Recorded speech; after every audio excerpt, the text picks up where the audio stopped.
I don't even know why I'm telling you this.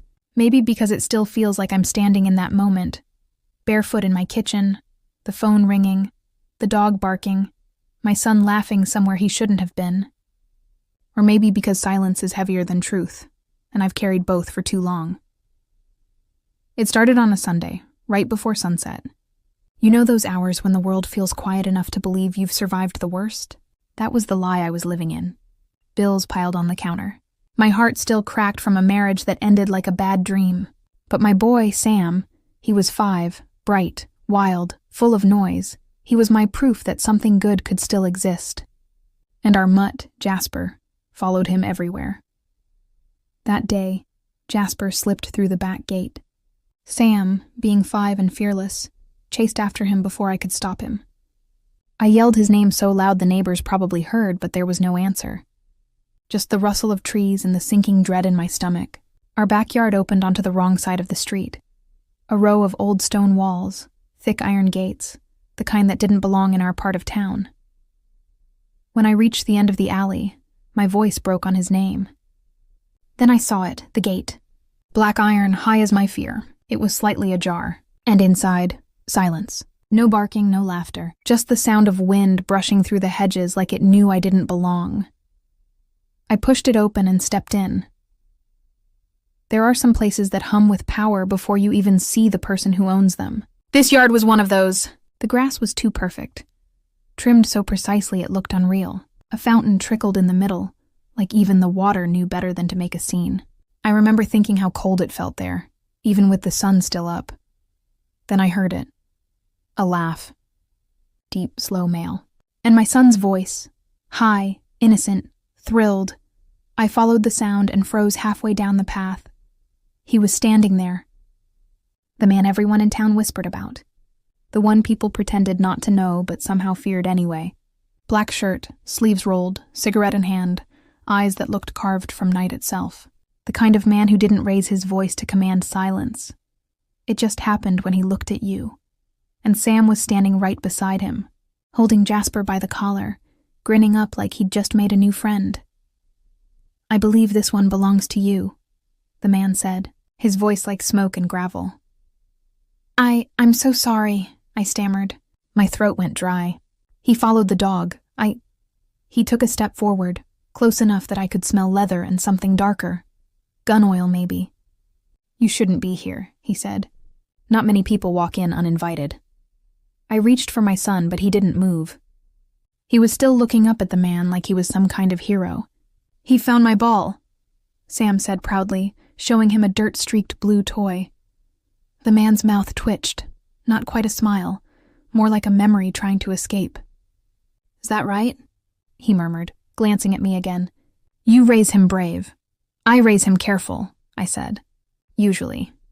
He tilted his head, studying me in that unnerving way predators study silence. Careful doesn't chase after lost dogs through locked gates. I didn't have a choice, I said. He's my son. Something changed in his eyes then.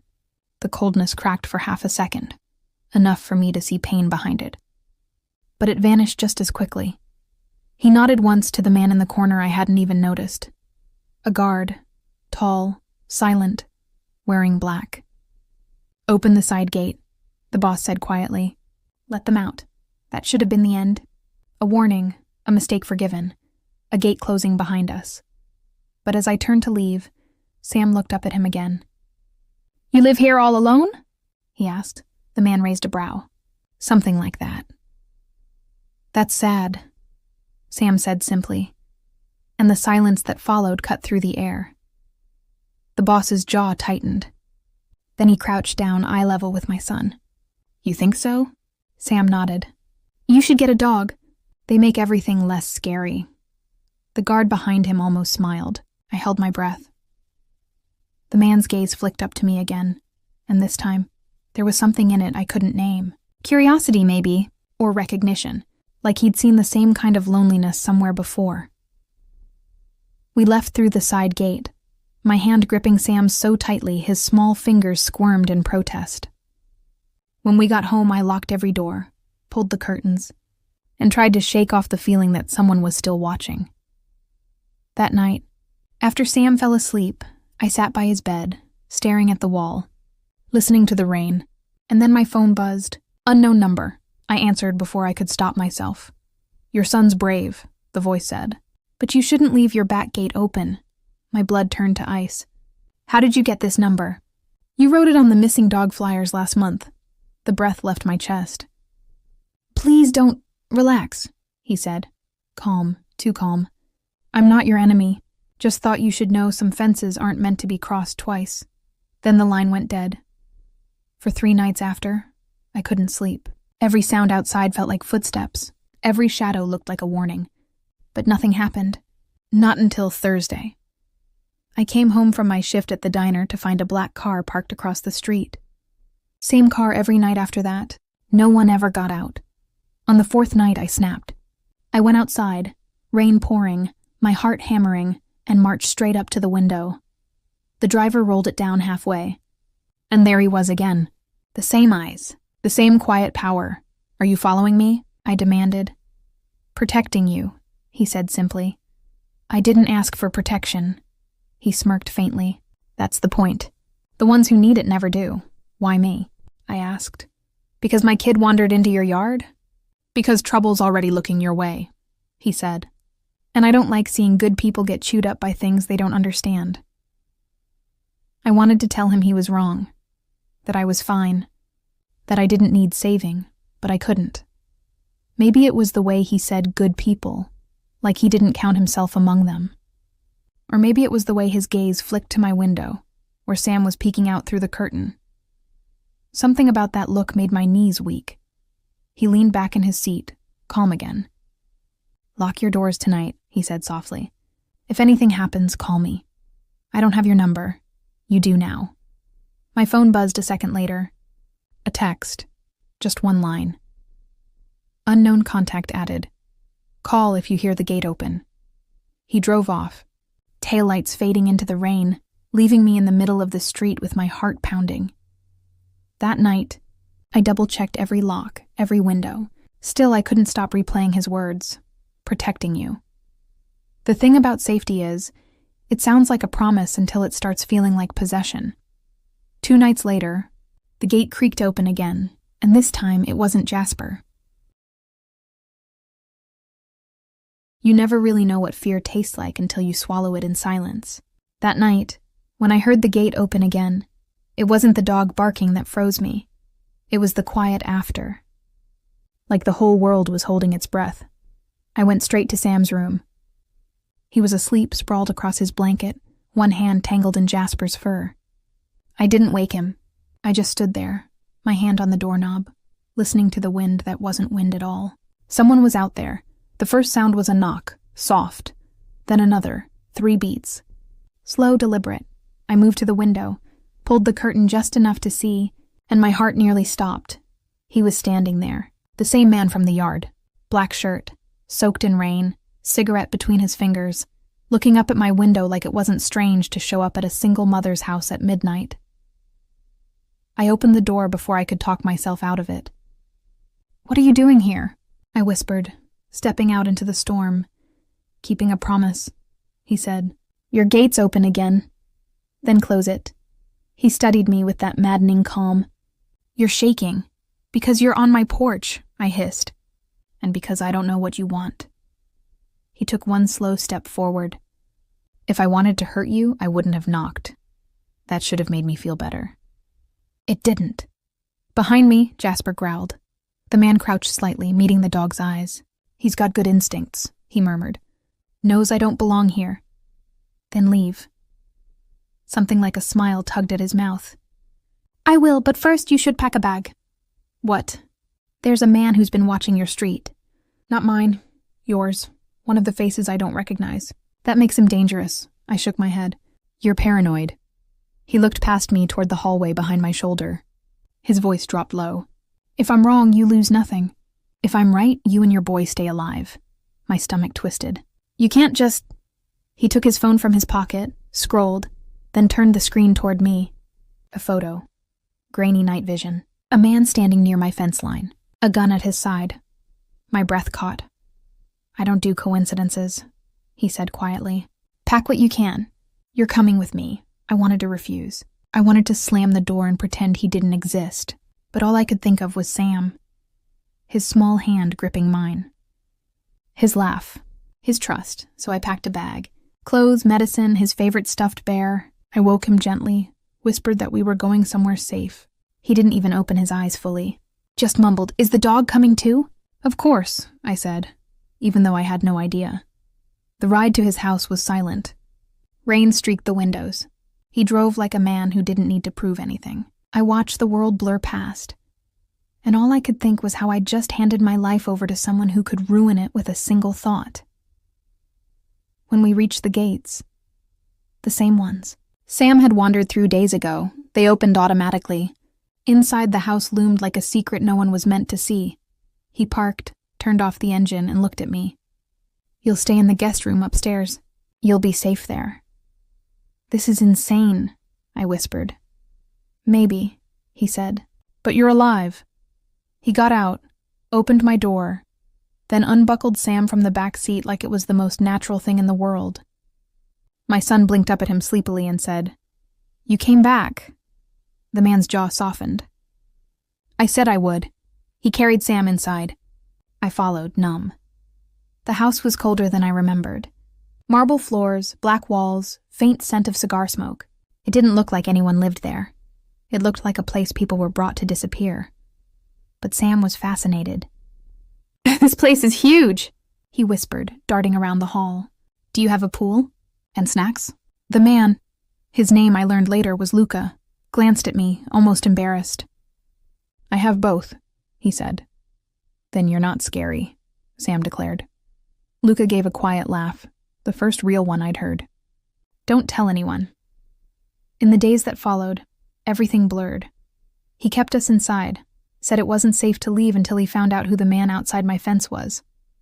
He made calls that weren't meant for my ears, always in low tones, always in Italian. When I asked, he'd say, "Business." I wanted to hate him. I tried to, but hate doesn't work on people who do kind things when no one's watching. He brought Sam a box of art supplies. Told him his mother deserved some quiet while he drew. He fixed the broken hinge on my suitcase without being asked. One morning, I caught him feeding Jasper scraps from his plate, muttering something about loyalty being rare. These days, it didn't make sense. How a man who lived behind guards and guns could look so at peace holding a child's crayon drawing in his hands. But nights were different. At night, I heard the storm in him. The phone calls, the shouted orders, the kind of violence that didn't need witnesses. I told myself I didn't care. I told myself we were only there for safety. Then one evening, he came to the guest room. I was folding Sam's clothes, the sound of the TV faint in the background. He leaned against the doorframe. "He's asleep?" Finally, he nodded, then stepped closer. "You shouldn't have to do this alone." "Do what?" "Carry everything. Protect him. Pretend you're not afraid." His voice broke something open in me. I looked up, met his eyes, and the distance between us vanished. I could feel his warmth, the tension in his jaw, the quiet ache beneath it. "I've been afraid for a long time," I whispered. He reached out, brushed his thumb across my wrist, then stopped running. Just for tonight, the air between us felt electric. My heart didn't know whether to run or stay. I stepped back. "You don't even know me." His smile was small, sad. "That's not true. What do you mean?" He hesitated, then said quietly, "Your husband owed me money." Before he disappeared, the room went silent. My knees nearly gave out. "What?" "He borrowed from me," Luca said. "A lot. Said he'd pay back once he got clean. He never did." I couldn't breathe. "You're lying." I wish I was. My vision blurred. The room spun. "So what? This was some kind of debt collection?" "No," he said sharply. "He's gone. Dead before I ever found him. But you have his eyes when you're scared. I saw you that day and I knew you didn't know." I couldn't walk away. "Get out," I whispered. "Get out of my room." He didn't move. If I wanted to hurt you, I would have done it already. That doesn't make you safe. He looked like he wanted to argue, but then his phone buzzed. One glance at the screen, and all the warmth drained from his face. He turned toward the window. "They found him." "Who?" The man watching your house. His tone was flat now, dangerous. He wasn't working for me. He was working for the people your husband stole from. My heart stuttered. What do they want? Leverage. His gaze cut to the doorway where Sam's toys lay scattered. And they think they've found it. The blood left my face. No, he stepped closer, his voice low and steady. You're staying in this house. Guards on every door. You don't leave, not until I fix this. And if you don't, he met my eyes, and for the first time I saw something like fear behind the control. Then they'll come for you, and I'll burn the city down before I let that happen. He left before I could say another word. That night, I sat on the edge of the bed, holding Sam's hand as he slept, listening to the rain beat against the glass. Jasper growled softly, ears twitching, and somewhere below us, I heard the sound of engines. The gate opened again, only this time, it wasn't Luca who came through. They came before dawn. I woke to the sound of gravel crunching under tires, engines rumbling low like thunder that had learned to whisper. For a second, I thought it was another dream, the kind where fear feels familiar, and you almost miss it when you wake. But Jasper's growl turned sharp, and I knew it was real. The lights outside cut through the curtains. 2 cars, maybe 3. Shadows moved fast across the yard.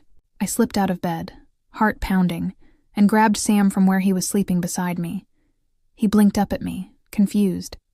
Mom? Shh, I whispered, tucking his head against my shoulder. Quiet now. I heard voices downstairs, low, harsh, in a language I didn't understand. The kind that didn't need translation to sound like threat. I looked at the door. No lock. Just wood and hope. Then another voice joined the others. Luca's. Calm. Deep. That terrifying kind of quiet that means something's about to break. Sam stirred. Is that him? Yes, I whispered. It's him. I crept to the hallway, every step measured, like I could trick the floorboards into silence. From the landing, I could see the main hall below. Luca stood by the fountain, shirt half-buttoned, gun in hand. Around him, 3 men. One had a scar that cut across his cheek like someone had tried to erase him and failed. Another was holding something worse, a picture of me and Sam at our house. The scarred man said something, voice raised now. Luca didn't flinch. He just said, "You're trespassing." "Your boss took something that wasn't his," the man replied. "She didn't take anything," Luca said evenly. "She didn't even know." The man's laugh echoed against the marble. "Doesn't matter. Debt's blood, not knowledge. You know the rules." He turned his gun slightly, to the stairs, toward me. Luca's shot came before the man could even lift his arm. One crack of thunder, and the scarred man hit the floor, his body still catching up to what had already happened. Sam gasped in my arms, and the sound gave us away. Luca's head snapped up. "Get down." The next few seconds were chaos, shouts, footsteps, gunfire. I ducked back into the room, slammed the door, shoved a dresser in front of it. Jasper barked like the world was ending. "Mom, what's happening?" Sam cried. I couldn't lie. "We're going to be okay," I said, even though my hands were shaking. Then silence again. Too much silence. The doorknob turned once, slow. "Open it," came his voice. "It's me." I moved the dresser just enough to see his face when he pushed the door open. Blood on his shoulder, gun still in his hand, eyes darker than ever. "Are they gone?" he said. "For now." He looked at Sam, then at me. "We have to move. More will come." "Where?" I asked. He hesitated. "Somewhere I said I'd never go back to." We left the house before sunrise. The rain had stopped, but the world still smelled like gunpowder and fear. Sam slept in the back seat, his head against Jasper's fur. Luca drove fast, one hand steady on the wheel, the other pressed against the wound in his arm. I kept watching him, waiting for him to break. He never did. After an hour, he finally spoke. "You still think I brought you into danger?" "I think you were danger before I ever met you." He almost smiled. "Fair enough." The road turned to dirt, then gravel. Eventually, the car slowed before a small cabin hidden behind rows of pine trees. "No guards, no walls? Just quiet. This is it?" I asked. "This is peace," he said. "Or the closest thing I know." He led us inside. The place smelled like cedar and smoke, like it remembered better times. Sam found an old blanket and fell asleep on the couch, exhaustion heavy on his little body. Jasper curled beside him. I finally turned on him. "You said you'd keep us safe. Look at you. You're bleeding." "I've been worse," he said. "That's not comforting." He sat down, exhaled, winced as blood darkened his sleeve. "I didn't lie to you, you know. About your husband. He stole from the wrong people. But what they wanted wasn't money, it was names. Mine, my men, my operations. He sold the wrong file. After that, he vanished. Maybe he thought it would keep you safe." I didn't want to feel pity. I wanted to hate him for saying it so calmly. But grief doesn't listen to logic. "What are you going to do now?" I asked. He looked at me like he'd already decided. "End it, for good. Meaning?" He gave me a long, steady look. "Meaning if they touch what's mine again, I'll bury them." That word, mine, hit something I wasn't ready to feel. "You can't fight the whole world," I said softly. "I don't need the world," he murmured, "just enough of it to stop bleeding." He left that night. I didn't ask where. I didn't need to. You can always tell when a man's walking toward something final. Days passed. The news whispered about a fire at the docks, about men found dead, files destroyed, evidence gone. He didn't come back. Sam asked where he'd gone. I told him Luca was helping the police, which was a lie big enough to make the angels wince. We stayed in that cabin for weeks. I taught Sam to read by candlelight, cooked whatever we had, waited for footsteps that never came. Then one night, I heard the creak of the front door. Jasper didn't bark. He wagged his tail once. I knew before I turned around. He looked different, thinner, tired, one arm in a sling. But his eyes, those were the same. "You're supposed to be dead," I whispered. He smirked faintly. I get that a lot. Sam woke, saw him, and ran straight into his arms. "You came back!" Luca winced, then smiled, brushing a hand through Sam's hair. "Told you I would." I just stood there watching them, my throat tight. When Sam went back to bed, I asked quietly, "Is it over?" "It's over," he said. "What was left of them burned, and you?" He shrugged, still standing, for now. I wanted to say something. Thank you, maybe, or don't ever leave again. But words felt too small for everything that had happened. He moved closer, close enough for me to feel the heat of him. "You hate me less now," he said quietly. "Don't get confident," I muttered. That made him smile. "You're safe. That's what matters." "I don't feel safe," I admitted. "I feel seen, and that's worse." His hand brushed mine. "It's not supposed to be." The cabin went quiet again.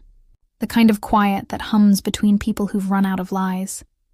He looked around the room, at the soft glow of the fire, at Sam sleeping soundly for the first time in months. "You could stay here," he said. "This place is yours now. And you?" He looked toward the window. "I'm not built for peace. But I wanted to leave you where it lives. That should have been the end." It almost was. He kissed my forehead, gentle, fleeting, and walked out into the night. But I followed. The air was cold. The sky bruised with the first hint of morning. "If you walk away," I said, "don't think you're doing me a favor." He turned, his face caught between shadow and light. "You deserve quiet, not chaos." "I deserve choice," I said. "And right now I'm choosing not to let you disappear again." Something in him broke then. The wall he lived behind, the armor he never took off. It cracked just enough for me to see the man beneath it. He came back to me, one step, then another, until I could feel his heartbeat through his shirt. "This isn't the life you wanted," he whispered.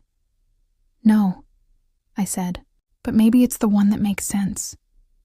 He exhaled, long and shaky, like he'd been holding his breath for years. "You don't know what I've done." "I don't need to. You've done enough for me to know who you are now." His hand came up, fingers brushing my jaw, tentative, reverent. "Then I'm already forgiven."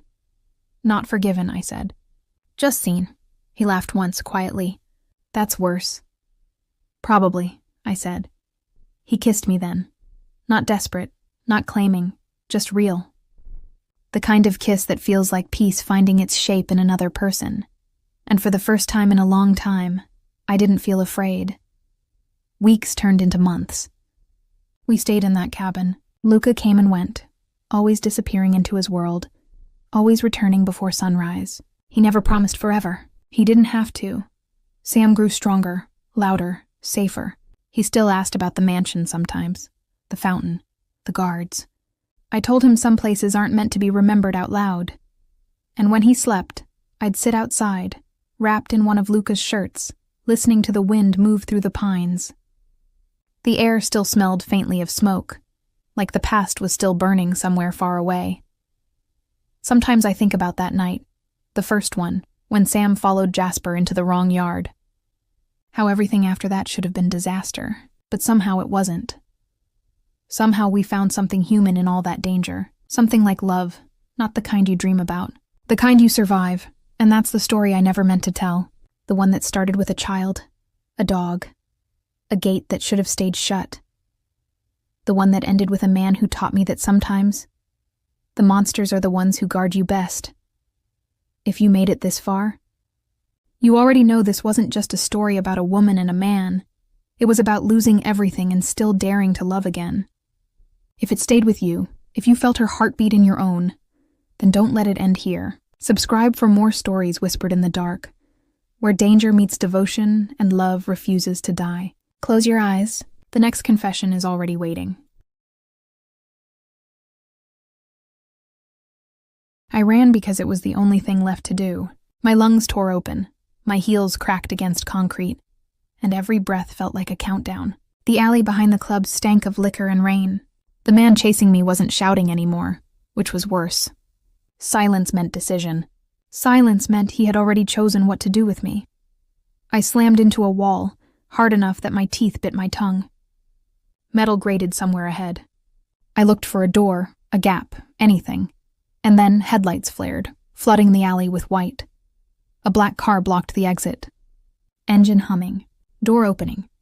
He stepped out, deliberate, slow, unhurried. Like danger personified in a suit that cost more than my rent. The first thing I noticed wasn't his face. It was the stillness, the kind that bends sound around it. Then the voice, low, calm, lethal.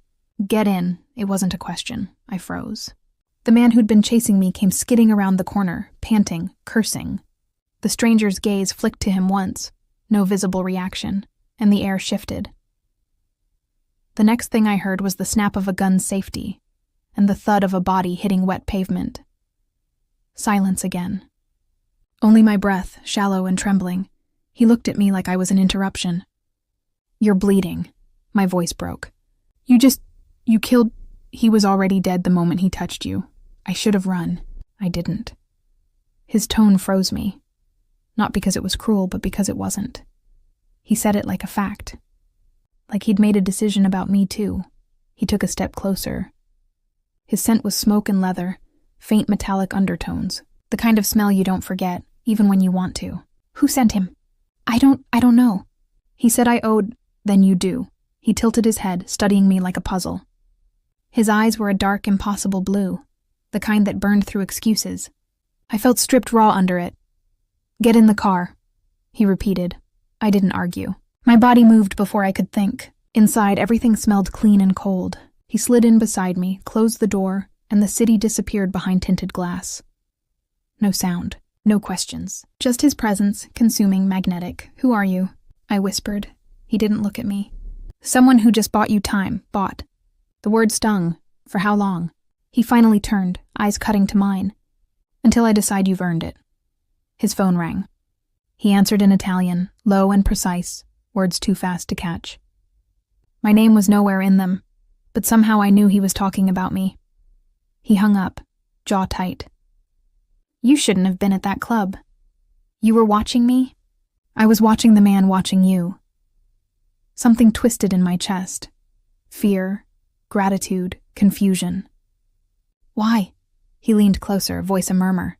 Because he wasn't the one who paid for you. The air vanished between us. My pulse stumbled. What does that mean? He smiled. Barely there, but it wasn't kind. It means you were already sold. The car stopped. His hand brushed mine as he opened the door, grounding and terrifying at once. His touch left heat trailing up my wrist. I stepped out into rainlight, disoriented. Mansion gates loomed. My voice cracked. Where are we? Home. Yours? His gaze pinned me. For now, yours. I swallowed. Why me? He didn't answer. He just reached out, traced a thumb across my jaw. Not gentle, not rough. Like he wanted to memorize defiance. You'll remember me. The gates shut behind us with a sound like a verdict. I didn't sleep the first night. I lay awake in a bed too soft, in a room that didn't belong to me, while the sound of rain whispered through the glass. The house was silent, but not peaceful, the kind of silence that feels watched. Every wall breathed money, secrecy, control. Even the air was conditioned to obedience. When I woke, the clothes in the wardrobe fit me. My size, my style, down to the worn cotton tank I'd once bought from a thrift store. He'd studied me before I even knew his name, Luca Moretti. I learned it from a voice outside the door that morning, a man addressing him with careful deference. Mr. Moretti, the delivery from Naples is secured. He didn't answer right away. Then I heard the pause that meant someone had displeased him, the quiet stretch before command. When he finally spoke, it wasn't loud. Secured means untouched. You understand that difference? The man stammered something about miscommunication. Then a single word from Luca. Fix it. The footsteps faded. A door closed. Silence again. I sat there, clutching the sheets, realizing I was the thing he'd bought to fix. By the second day, curiosity overruled fear. I followed the scent of espresso down the hall and found him in the kitchen, sleeves rolled, tie gone, reading something on his phone. The sight was unnervingly domestic, as if the violence of the night before had been a dream. He looked up before I could speak. You're not supposed to be up yet. Do I need permission to walk? He smirked faintly. Only if you plan on walking out. His tone was casual, but his gaze wasn't. It tracked every inch of movement, as if memorizing what I'd do next. I don't even know why I'm here, I said. You're alive. That's reason enough. Because you decided I should be? He sipped his coffee, watching me over the rim. Because I decided you shouldn't die for someone else's mistakes. My father's mistakes, I said quietly. Something flickered in his eyes. Recognition. Maybe pity. Maybe nothing at all. You know about the debt? I know enough. He set his cup down. Then you know I'm the reason you're not in a shipping crate on its way to the Adriatic. His bluntness hit like a slap. You talk about it like you saved a stray dog. I talk about it like I bought leverage. You bought me. The words hung heavy between us. He didn't deny it. The next few days blurred into routine, silence, glances. The strange rhythm of captivity dressed up as protection. I wandered the halls. He worked behind closed doors. Every time I passed one of his men, they nodded, respectful but cautious, like they weren't sure if I was his guest or his ghost. That night, I found the library, floor-to-ceiling shelves, dim light, dust motes catching in the air. I was tracing the spine of an old Italian volume when his reflection appeared in the glass beside mine. You like reading? He asked. I turned, startled. You like sneaking up on people? He smiled, slow and dangerous. Only the ones who don't knock. I didn't know this room was forbidden. Everything in this house is, technically. I faced him fully. Including me? He moved closer, until the scent of him, smoke, amber, rain, drowned the air. Especially you. My breath hitched. Why? You already paid for me. His eyes darkened. Money doesn't buy absolution. What does? He leaned in until his mouth was near my ear. Choice. The word pulsed through me.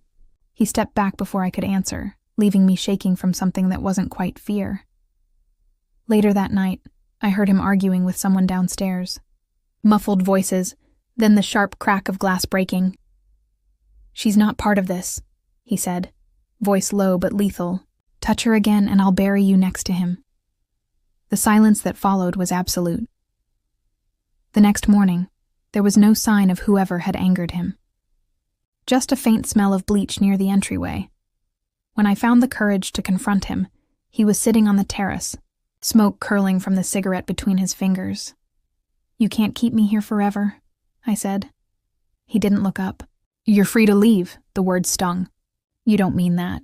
He glanced at me finally. "Try me." I stared at the gates beyond the courtyard, half open, guarded but unbarred.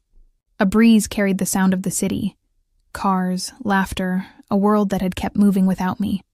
I took one step toward it. Then another. He didn't move, didn't call out. But the silence behind me carried weight, and my body betrayed me before my mind could catch up. I turned back. He exhaled, slow, almost sad. "That's what I thought. Why do you do that?" I demanded. "Give me freedom like it's a leash." "Because I need to know what kind of cage you'd build yourself." His voice broke something inside me, the illusion that I was just a victim. He was showing me my own complicity. That night I found him again in the study, half lit by the glow of a desk lamp. His white shirt was open, bruises shadowing his ribs, a faint scar running along his side. "What happened?" I asked before I could stop myself. He didn't look up. "Business." "That's a lot of bruises for business." He set the glass down. "You're asking questions you don't want the answers to." "Maybe I do." He stood, too close, too tall, smelling like whiskey and danger. "You think you want to understand me, but you don't. You want to believe I'm the villain because that makes you the victim." "Easier that way," I swallowed. "And what if I don't want to be either? Then stop pretending you're trapped." Something snapped inside me. I stepped forward inches from him. "I'm not pretending. You built the walls." He laughed softly. "You're the one who keeps standing inside them." His fingers brushed my jaw, deliberate, testing. I should have pulled away. I didn't. "Why do you keep looking at me like that?" I whispered. "Because I'm trying to decide," he said. "Decide what? If I'm protecting you or keeping you." The space between us fractured. My pulse stuttered. He didn't kiss me then. He waited until the next night. After dinner, after silence, after too much wine and not enough denial. It wasn't gentle. It wasn't cruel. It was necessity, the kind born from too many unsaid things. His mouth was warm and demanding, tasting of smoke and truth. I felt the ground vanish beneath me. He broke the kiss first, his forehead pressed against mine. "This is a mistake," he murmured. "Then stop." He didn't. I don't remember falling back against the couch, or how his hand found my waist, or when my breath turned to a sound I didn't recognize. Every touch was a command and a question, and I answered with surrender I didn't understand. When it ended, he sat there in silence, staring at nothing. "You don't know what I am," he said. "Then tell me." He stood abruptly, walked to the cabinet, pulled out a file. Tossed it on the table. "Read.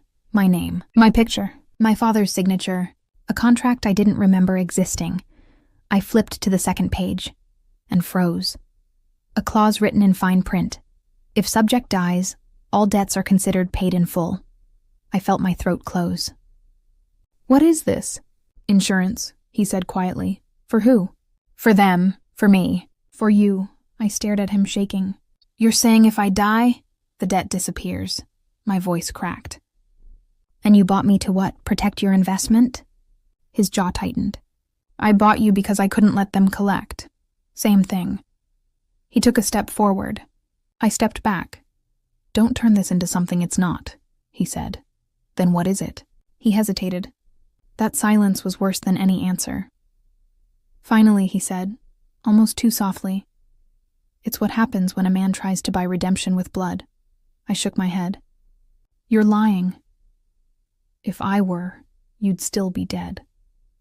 I wanted to scream, to hit him, to make sense of the way my heart still hurt for him even now.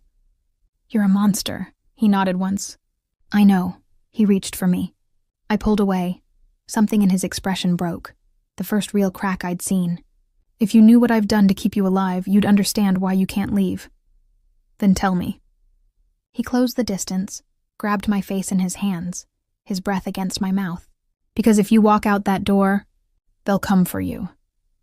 and I won't be able to stop myself from following. His confession landed like a warning and a promise. The truth hung between us. Heavy, poisonous, inevitable. Outside, thunder rolled across the sky, echoing like gunfire. Inside, I realized there was no way out. Not for me, not from him. The rain hadn't stopped since the night I learned the truth. It clung to the windows like grief, turning the world outside into a blur of motion and sound. Inside the mansion, time had stopped. Every room smelled of smoke, gun oil, and something dying. Trust, maybe. Luca hadn't spoken to me in days. Not since I read the contract. Not since I found out that my life was currency. He moved like a ghost through his own house, barefoot, shirt half-buttoned, tie abandoned somewhere hours before. I watched him from the staircase one morning, phone in hand, voice low and deliberate. He wasn't talking to me anymore. He was talking for me. "Keep the cars near the east gate," he said. "They'll come through the forest. I want their bodies gone before sunrise." No hesitation. No softness. Just control. I should have hated him. I told myself I did. But when he lifted his head and met my eyes across the distance, my anger cracked. There was exhaustion in him. Deep, bone-level weariness that didn't belong to a monster. That afternoon, I went into his study. The desk was covered in files, money trails, names, maps. My name was in the middle of it all, circled in red ink. He didn't look up when I entered. "You shouldn't be here. I live here now, don't I?" Not for long. The words hit harder than they should have. "You're letting me go?" He finally looked at me, eyes sharp, voice flat. "I'm getting you out before they arrive." "Who's they?" He hesitated. Then, "Your father's men. What's left of them?" I froze. "That's impossible. He's dead. Dead men still make debts." He stood, pacing, every word measured. "Before he died, your father made one last trade. Promised you to a family in Palermo. They think I broke that deal.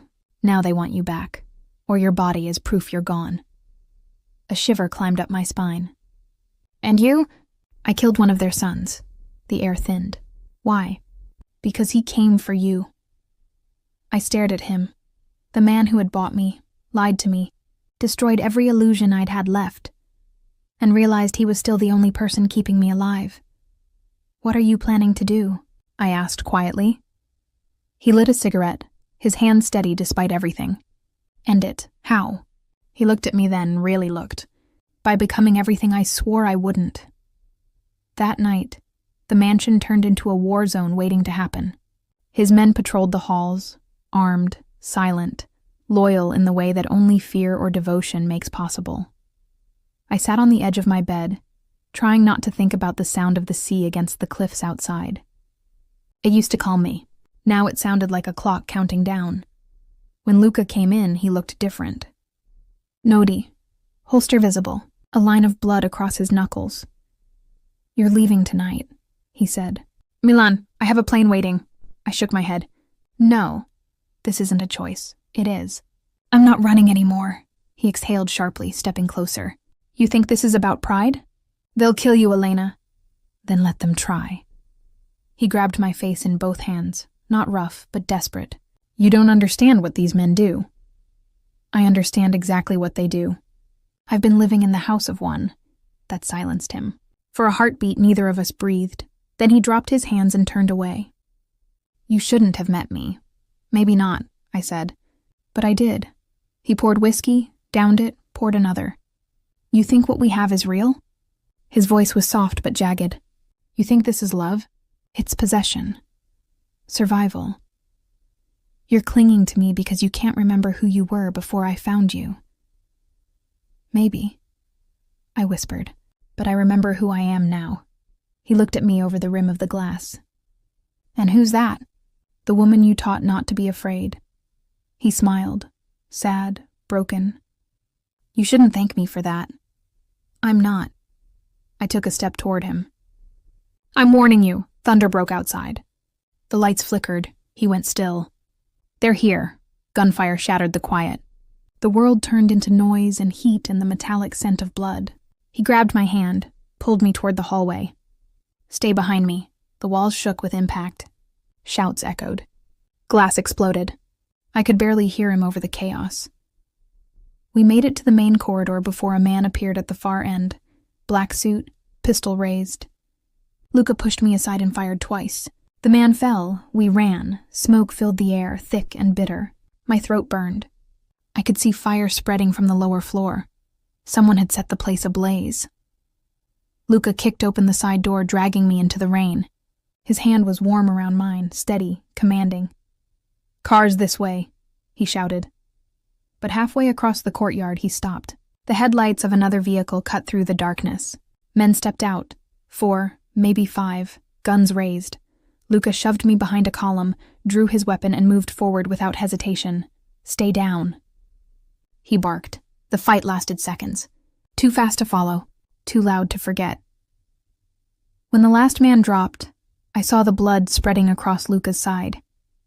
He swayed, caught himself against the car. "Go," he said, breath ragged. "No." I ran to him, pressing my hands against the wound. "You're bleeding too much." "Doesn't matter. It matters to me."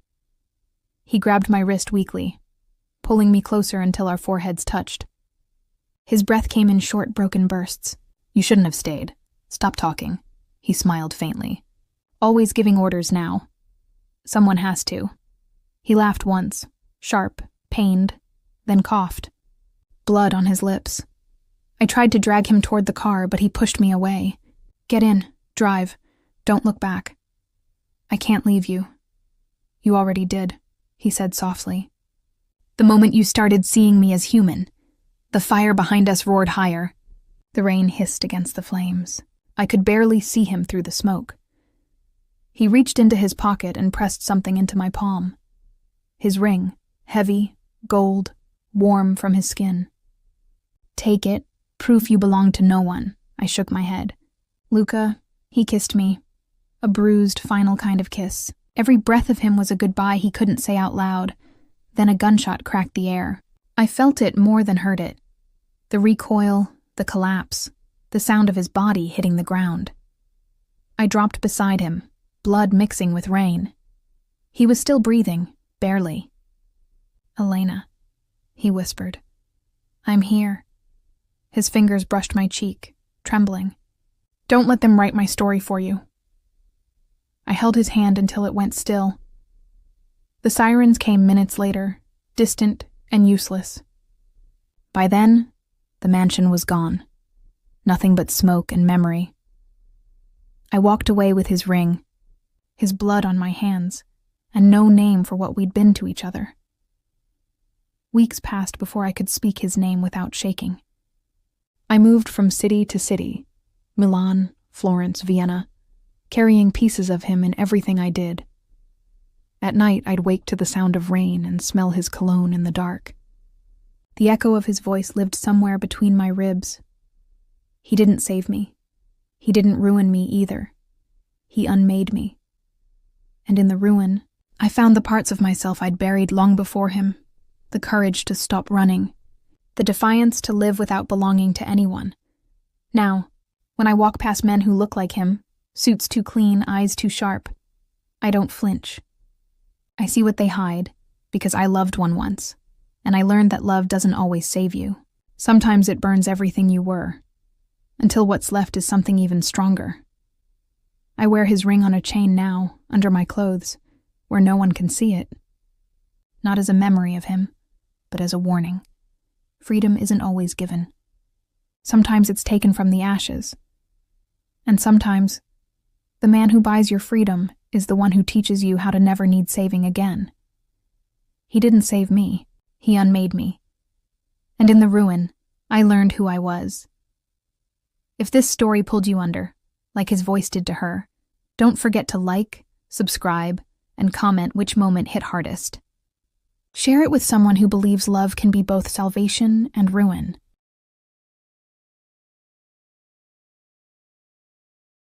You ever have one of those nights that splits your life clean in half, before and after? Mine started with a job post. Urgent babysitter needed. Cash. Tonight, that was it. No name, no address, just a pin location and a promise that made my rent problem sound fixable. I didn't even think twice. I was 24, broke and running on caffeine fumes and desperation. Mom was still in the hospital. Bills were stacked in the kitchen like a losing game of Jenga, and I'd eaten nothing but vending machine chips for 2 days. So when my phone buzzed again, come before 8, discretion required. I grabbed my jacket and left. It was raining, that kind of cold, needling rain that gets under your skin. My old Corolla coughed like it might die halfway there. The GPS said, "Destination on the right," and I looked up at a gate taller than my apartment building. Black iron, silent cameras, motion lights that flickered on like eyes. For a second I thought maybe it was a mistake. Babysitting in a mansion? But before I could turn around, the gate slid open. No voice, no buzzer, just quiet acceptance, like it already knew I was coming. The driveway wound through trees so dark they looked painted. I parked near a glass wall of a house. No curtains, no sound, no warmth. Just reflections of my headlights on marble. I rang the bell. Nothing. Knocked. Nothing. Then I heard the faintest voice, small, unsure. "Are you the sitter?" A little girl stood in the doorway barefoot, holding a stuffed fox by one leg. Her pajamas looked expensive, but her hair was tangled and her eyes, God, her eyes, looked older than they should. "Yeah," I said, awkward smile. "I'm Ava. You must be—" "Wren," she whispered. "Daddy's not home yet." The way she said it made my stomach twist. Not scared, resigned, like she was used to being alone. "Okay," I said, stepping inside. "Well, it's just us then." The house swallowed sound. Every step echoed. The air smelled faintly of cedar and smoke, and somewhere deeper in, a clock ticked too slow. I helped Wren find a blanket, turned on a cartoon. She didn't watch it, just kept staring toward the hallway like she was waiting for something, or someone to appear. And then he did. "Who are you?" The voice came from behind me. I turned, and for a heartbeat I forgot how to speak. He was tall, dressed in black, no tie, sleeves rolled up over forearms marked with faint scars. His face was too calm, like control itself had shape and breath. "I'm Ava," I said finally. "Your assistant, Camilla? She called me about babysitting." He didn't blink. Just looked at me the way you'd look at a problem you weren't sure how to solve. "She shouldn't have," he said. "I don't hire strangers." "I can leave if you'd like," I offered, trying not to sound offended. His eyes flicked to Wren, who was watching him quietly from the couch. Something in his shoulders softened, barely. "No, you're here. Stay until I return." I nodded, though every instinct told me to walk out. He turned toward his daughter. "Bed by 9. Lights off. Listen to her." "Yes, Daddy." Then he was gone. The door shut behind him, and the silence that followed felt thick enough to choke on. Wren climbed back on the couch and whispered to her fox. I heard pieces of it, something about bad dreams and Daddy's rules. "You okay, sweetheart?" She nodded, not meeting my eyes. "He only looks scary," I smiled faintly. "Looks can be deceiving." "He kills bad people," she said matter-of-factly. I froze. "Who told you that?" She hugged her fox tighter. "He did." I tried to laugh it off, but it came out nervous. "Well, I'm sure he didn't mean that literally." She didn't answer. When she fell asleep later, I sat at the kitchen island scrolling through job listings, telling myself I'd leave the moment he came back. But the house felt alive. Every creak and whisper too deliberate, too watched. Then headlights flared across the window. Not his car. Too low, too loud. I stood up, pulse hammering. 3 silhouettes moved past the front gate, slow and deliberate. One of them spoke in a language I didn't understand. I grabbed my phone. No service, of course. The front door opened. "Stay upstairs," I whispered to Wren, who was stirring. "Don't come out," she nodded, half asleep. I crept to the landing, peeking over. Adrian Vale, because I'd finally remembered his name from the news, stood at the entryway. One hand in his pocket, the other resting loosely by his side. The men facing him looked armed. I couldn't hear the words, but the tone was sharp. Then one of the men raised his voice, and Adrian's head tilted slightly, like a predator listening for a sound behind the noise. The next moments blurred, A flash, a muffled gunshot, 2 men collapsing like puppets. The third ran, but not fast enough. Adrian didn't chase. He just stepped forward, lifted something metallic, and silence followed. I covered my mouth, trying not to scream. He stood still for a long second, then turned toward the stairs. His expression didn't change, but when his eyes met mine, I felt my blood freeze. "Go back inside," he said quietly. What just happened?" "They won't bother us again." "Us?" I echoed. His gaze flicked upstairs to where Wren was sleeping. "You can't leave tonight. Not until I'm sure." I wanted to argue. Every logical part of me screamed run, but his voice wasn't threatening. It was protective, heavy, final. He walked past me to the kitchen sink, rinsed blood off his hands like it was routine. When he spoke again, his tone was almost tired. "Do you believe in monsters, Ava?" "I what?" "Because sometimes," he said, looking out the window, "they're the ones keeping worse things away." I didn't answer. He dried his hands, turned to face me fully for the first time. "You'll stay here until morning. My daughter trusts you. That's enough." His calm terrified me more than the gunfire. That night I couldn't sleep. I sat by Wren's bed, listening for footsteps, for engines, for anything that might explain what I'd seen. The house hummed with quiet tension, like it knew a secret I wasn't meant to learn. Sometime after midnight, she stirred. "Did Daddy hurt the bad men?"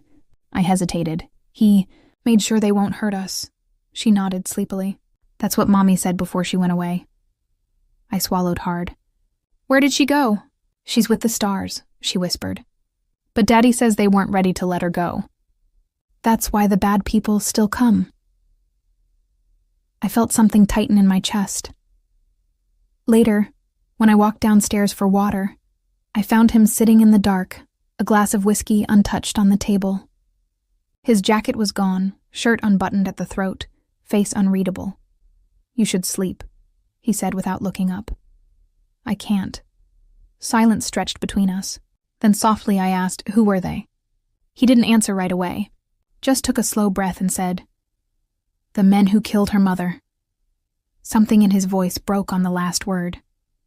Not loud, not visible, just cracked enough for me to hear it. He looked at me like he wanted to say more, then thought better of it. "Good night, Ava." He stood and walked down the hall, leaving faint bloody footprints I hadn't noticed until that moment, and I realized I hadn't taken a babysitting job. I'd stepped into a war I didn't understand. When the first light of dawn touched the window, I was still awake, listening to the steady rhythm of his footsteps in the next room, the sound of a man who never sleeps because sleep is when ghosts get loud. And that's when it hit me, the thing I couldn't admit even to myself. I wasn't just afraid of him. I was drawn to him, even then, even knowing what he was, and that was the first secret I ever kept from myself. He didn't let me leave for 3 days. Said it was about containment. Said someone might have seen my car that night. But his tone didn't sound like an order. It sounded like protection disguised as control. Wren didn't seem to notice. Kids never do when they're used to danger wearing a familiar face. She played in the sunroom like nothing happened. But I noticed the new locks, the cameras repositioned, the silence of a man who only spoke when it was safe to. The first 2 days I kept my distance. I stayed near Wren, did dishes I wasn't asked to do, made her oatmeal she didn't eat. He moved like a ghost through his own house. No noise, no wasted motion, only presence. On the third morning, he appeared in the kitchen while I was making coffee. I almost spilled it when I turned and saw him. "You should drink water first," he said. "Coffee on an empty stomach just feeds the anxiety." I blinked. "You watching me now too?" "Protecting," he corrected. "You really think that word makes it better?" His gaze didn't move. "I think it makes it true." I wanted to hate him, but the way he said it, flat, certain, sincere, made something inside me falter. He walked past, poured himself coffee, black, no sugar, and sat across from me like this was normal. I asked, "Do you ever sleep?" "Only when I forget I shouldn't." He didn't elaborate, and I didn't push. By the 4th day, we fell into a rhythm. He'd vanish for hours, sometimes come back smelling like rain and metal, Ren would ask, "Was Daddy good today?" And I'd lie and say yes. That night, he came home later than usual, shirt unbuttoned, knuckles red. I didn't ask what happened. He noticed anyway. "Don't look at me like that," he said softly. "Like what?" "Like you want to save me." "I don't," I lied. He smiled then, not kind but almost sad. "Good, because you can't." He poured himself a drink and stared at nothing. The quiet felt alive between us. "Do you ever wish," I asked, "you could just walk away from it all?" His jaw flexed. "Every day. But the kind of men I work for don't let people walk. They let them disappear." "So you're saying you're trapped?" "I'm saying I built my own cage and called it duty." He said it like a confession, not an excuse. Ren's laughter drifted down the hall, and for the first time, I saw something in him soften. "She's all I have left," he said. "Everything else is debt." "Debt to who?" He didn't answer. He never did when it mattered most. Days turned into a week. I should have left when it was safe again. But the house started feeling less like a prison and more like a place I understood. The silence wasn't empty anymore. It was familiar. One night, Ren had a nightmare. She woke screaming, shaking, inconsolable. I ran to her, but before I could reach her, Adrian was already there, holding her so tightly she could barely breathe. He whispered something in a language I didn't know, voice trembling in a way I'd never heard before. When she finally slept again, he didn't move. Just sat there, head bowed, one hand on her back. I stood in the doorway, silent. "She dreams of her mother," he said without looking up. "Every night it's the same. Do you?" He hesitated. "I don't dream. I remember." He looked at me then, and something in his eyes was breaking. Not violence this time, remorse. "I didn't pull the trigger," he said quietly. "But I gave the order that put her in the line of fire. That's not a thing you recover from." My throat went dry. "That's why they came that night?" "Yes, because when I stopped taking contracts, someone else took mine." "Meaning?" "Meaning they want me gone before I tell the wrong story to the wrong people." He stood, brushing his hands over his face. "You shouldn't be here, Ava. You don't understand what being near me costs." I didn't answer. Because he was right, and I was already too far in. A few nights later, I found him outside, sitting on the porch in the dark, cigarette burning low between his fingers. "You ever think about leaving?" I asked quietly. He exhaled smoke that caught the moonlight. "Every time you walk into a room." My pulse stumbled. "Don't say things you don't mean." "I mean everything I say. That's the problem." His voice was steady, but his eyes gave him away. Tired, starved for something clean. "I don't want to be part of your guilt," I said. "You already are." Silence again. I should have walked away.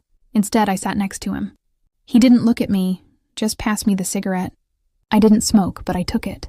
The tip burned red between us like a heartbeat. "You scare me," I admitted. He smiled faintly. "Good. That's not... Fear means you see me clearly. Most people don't." I turned toward him. "What do you see when you look at me?" "Someone who still believes in people." "Is that a bad thing?" "It's dangerous," he said. "It makes you easy to break." His hand brushed mine, barely there. But I felt it like lightning. I didn't move. Neither did he. For a long time, the only sound was the rain beginning to fall again. Then he said, "Go to bed, Ava." I should have been relieved. But when he stood up and left, I felt something close behind him, like air collapsing where he'd been. The next morning he was gone. His phone sat on the counter, screen lit with a single message. "They found you." My heart dropped. Ren was in the kitchen coloring. I grabbed her, ran to the panic room he'd shown me, just in case. My hands shook so badly I couldn't type the code right. Gunfire erupted outside, shouting. The glass in the hallway shattered. I slammed the door shut just in time. We sat there in the dark, her tiny hands clutching mine, whispering, "Daddy will come." But the minutes stretched like hours, and I wasn't sure anymore if he could. Then silence. I waited longer than I should have. When I finally opened the door, the house smelled of gunpowder and metal. 2 bodies on the floor near the entryway, blood trailing toward the back hall. "Stay here," I told Ren, even though I was shaking. I found him near the kitchen, kneeling, chest heaving, blood on his shirt, but not all of it his. Adrian, I gasped, dropping to my knees. Are you hit? He shook his head. Not mine. What happened? They tried to take her. They wanted leverage. He looked up at me, eyes hollow. I told you this would happen. I pressed my hand against his arm. We're still here. You stopped them. He almost laughed, a broken sound. For now. I wanted to comfort him, but I didn't know how. His world didn't leave room for comfort, only consequence. He reached up suddenly, brushed a strand of hair from my face. You should go while you can. Take her and disappear. I can't just... You can, he interrupted. You're the only one she trusts besides me. If I die, she needs someone who won't run from the truth. Don't say that, I snapped. You're not dying. He smiled faintly. I already did, the night her mother was killed. I shook my head, tears burning behind my eyes. Stop talking like that. He stood slowly, wincing. They'll come again, and next time they'll bring more than bullets. Then we fight. That made him pause. He turned toward me, face unreadable. You don't even know who they are. I don't need to, I said. I just know you're not doing this alone. Something flickered in his eyes. Pain, disbelief, something dangerously close to hope. He stepped closer.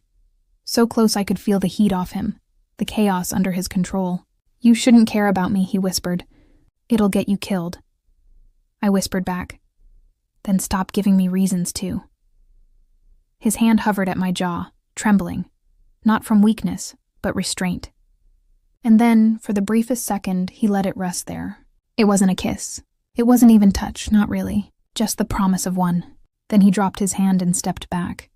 They'll track me through you. You have to go. No? Ren needs you alive. That's an order. I'm not one of your soldiers. He stared at me, eyes dark. You think this is about control? This is about survival. I didn't flinch. Then survive with us. He opened his mouth like he wanted to say something, then closed it again. Go, he said, voice raw. And before I could answer, the window behind him shattered. The last thing I saw was blood, his this time, spattering across the white marble. And the man who never feared anything fell to his knees. I screamed his name, but it was drowned out by the gunfire.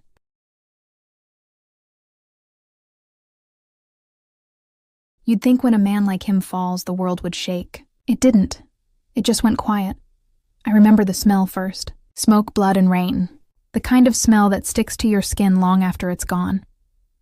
They said I was lucky. If you can call crawling out of a burning house with a child and half your sanity luck. The police found us by dawn.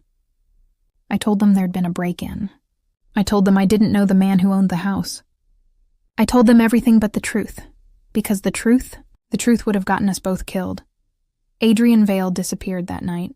No body, no confirmation, nothing. The media ran wild. Rumors about a billionaire criminal, a shadow empire, assassins hiding behind charity fronts. But to me, he wasn't a headline. He was a man who carried his sins like armor and still found room to care. 3 months passed. Ren and I moved to a small town 2 states away. I dyed my hair, changed our names, and started over. She called me Ava in public and Miss A at home. Sometimes she still woke screaming, clutching her fox, asking if her daddy was coming.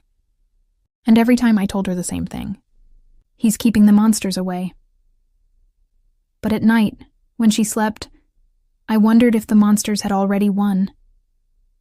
The first time I saw his face again, it wasn't in person. It was on a small television in a diner.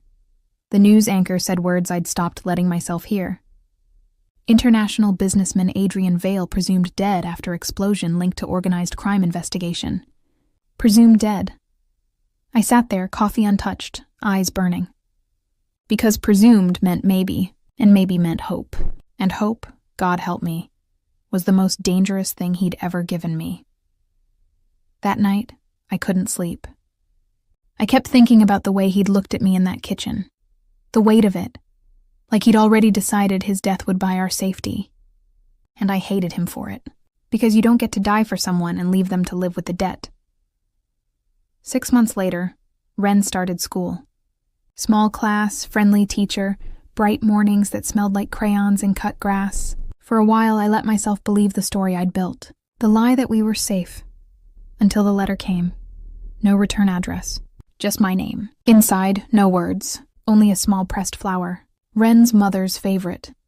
He'd once told me she used to leave them between pages of books for him to find. I stared at it for hours. No blood, no threat. Just a memory I hadn't been meant to share. He was alive. And he was watching. But not in the way that terrified me before.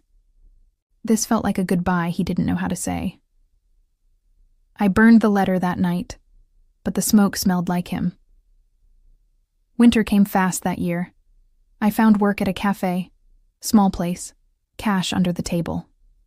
Wren drew pictures behind the counter while I made lattes and smiled at strangers who didn't look twice. Every few weeks, something small would happen. The rent paid early, a man leaving a tip too large to be real, a shadow on the street that vanished when I blinked. He was protecting us. From the edges now, not the center. I didn't tell Wren, I didn't have to. She'd smile sometimes for no reason and say, "Daddy's near." Children know what we try to forget. It was late February when the past finally found us again. I was closing the cafe, lights low, music off, when I saw him through the window, Adrian, standing across the street like a ghost made of bone and rain. He looked thinner, harder, the scar at his temple new. But his eyes, those same impossible, controlled eyes, found me like they'd never stopped knowing how. I stepped outside before I could stop myself. The air cut sharp in my lungs. "You're supposed to be dead," I whispered. He gave a faint, broken smile. I tried. The sound of his voice nearly dropped me to my knees. I wanted to scream. "Hit him, hold him." None of it came out. "Why come back?" "Because you deserve to know it's over," he said. "The people who wanted her gone are gone. The ones who wanted me gone learned I don't stay buried. And what about you?" He looked past me, toward the small apartment window glowing upstairs. "She's happy. That's enough." "No, it's not." My voice cracked. "You don't get to disappear and pretend that's mercy." He took a step closer. "The rain fell harder. I killed men who deserved it," he said. "But the night they came for us, one of them didn't. He was just a driver, a kid. I keep seeing his face when I close my eyes. That's not a thing I can bring into her life, or yours." "I don't care about that," I said. "I care about the man who held her when she had nightmares. The man who tried to save us." He shook his head. "That man died when he picked up the gun." I stepped forward anyway. "Then let me decide what parts of you I can love." For the first time, he looked like he didn't know what to do. The control slipped, and for a heartbeat, I saw the man under the armor, the fear, the longing, the exhaustion of someone who'd been running from himself too long. He whispered, "You don't understand what it means to love someone who's damned." "Yes, I do," I said. "It means you keep choosing them anyway." He closed his eyes. Rain traced down his jaw like tears he'd never allow. When he opened them again, he said the thing that finally broke me. "If I stay, they'll find you again. If I go, you'll hate me. Either way, you lose me." "Then lose yourself somewhere I can find you," I said softly. He exhaled, half a laugh, half a sob. Then he did something he'd never done before. He touched my face like it hurt him to be gentle. His thumb brushed the corner of my mouth, his breath close enough to taste, and then quietly, "I wish I'd met you before I learned to kill." He pressed his forehead to mine. For 1 second the world stopped. Then he turned, walked into the dark and was gone. No goodbye. No promise, just the echo of a man who never got to be human long enough to love out loud. A year passed. Wren grew. Laughed more. The nightmares came less often. We moved again, closer to the sea this time. The kind of place where people don't ask questions if you pay in cash and keep your stories small. I told her once that her father was a hero. She frowned and said, "Heroes don't hide." I didn't argue. She was right. Sometimes I'd walk to the cliffs after closing and look out at the water. There was a bench there, new, black wood, unmarked except for one small carving on the edge. A single word.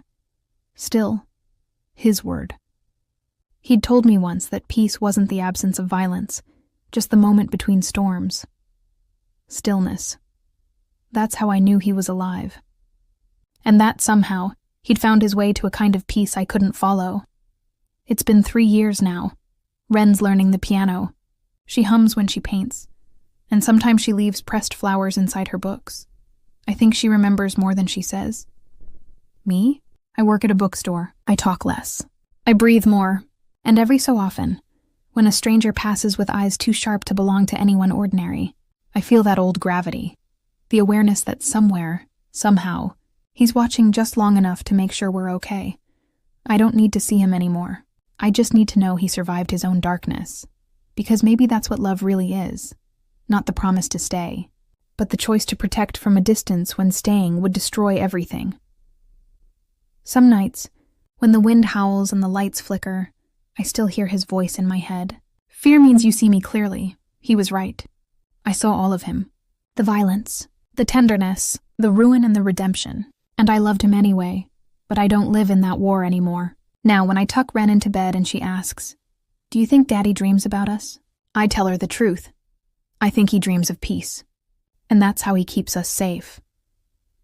She smiles then, soft and sleepy, and says, "Then he's home." I turn off the light, whisper goodnight, and listen to the waves outside. Some wounds don't close. They just become part of you. Some people don't come back. They just live in the quiet things they leave behind. And somehow, after everything, we found our way home. If this story held you until the last word, subscribe for more whispered confessions and forbidden love tales. Like the video, share it with someone who believes love can survive even in darkness, and comment the line that stayed with you the longest.